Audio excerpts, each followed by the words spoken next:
প্রিয় দর্শক, এখন অবস্থান করছি দোহারের জয়পাড়া হাটে। আজকে আমরা দেখব জয়পাড়া বাজারে গরুর দাম কিরকম যাচ্ছে। আজকে বেচা কেনাটা কেমন? আজ বেচা কিনা কম। কম না? কয়টা গরু কাস্টমার আনছেন? কম আজকে। ছয়টা। ছয়টা। সব কি দেশি? ভাই ছয়টা গরু দেশি আনছে। সাইওয়াল না? আচ্ছা দেখান তো কোনটার কত দাম একটু দেখান আপনি। কোনটা কত দাম চাচ্ছেন? এটা দাম চাই 1,55,000। এটা দাম আছে 1,55,000 1,55,000 যাচ্ছে কালোটা।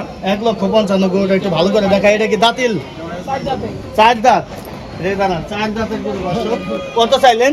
1,55,000। 1,55,000। দাম হয়েছে 1,55,000 আজকে? দাম হয়েছে? কালোটা। কত হয়েছে?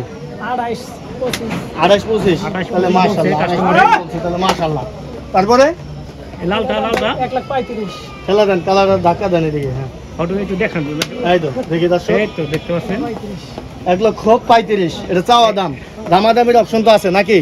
না একদম না না, দামাদামি আছে। আছে না? তারপরে কোনটা দেখাইবেন? এটা না? আচ্ছা একটু লাখের মধ্যে নাই গুলো, লাখের মধ্যে ওই যে এটা না? এটা কত দাম? এটা 1,35,000। 1,35,000। এই যে কালোটা এটাও 35,000। 35। তারপরে ওইটা কত এটা 1,12,000 দাম চাই। দাম? 1,12,000। সাদার মধ্যে এক এক আছে।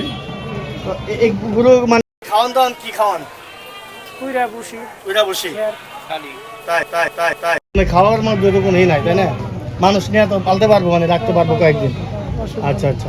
তো দর্শক দেখতে পাচ্ছেন, আপনার নাম কি ভাই? নেই। আমার নাম শেখ মফজল।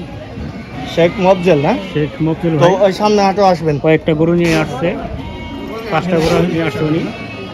দর্শক দেখতেই পারলেন, একটু হাত ধরানোর চেষ্টা করবেন। বাস তো খুব কম। যারা কম বাজে নিতে চান তারা কিন্তু এই গরু নিতে দামাদামি পারেন। আছে। 1,20,000 এটা চাওয়া দাম, দামাদামি আপনারা করতে পারবেন কি? মোটামুটি রেঞ্জের ভিতরে আছে।